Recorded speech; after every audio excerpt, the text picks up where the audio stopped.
બજરંગ સેના દ્વારા મહેસાણા જિલ્લાની સૌથી મોટી ટીમ નવરાત્રિ આયોજન થાય છે તે રાજધાની ટાઉનશીપમાં બેન દીકરીઓની રક્ષા માટે ચેકિંગ માટે નીકળ્યા હતા। તેના આયોજનને આપણે પૂરેપૂરો સાથ અને સહકાર મળ્યો હતો।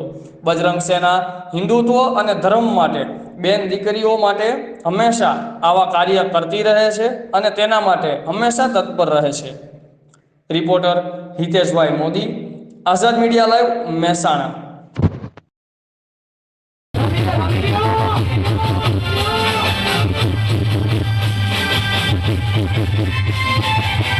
Yeah.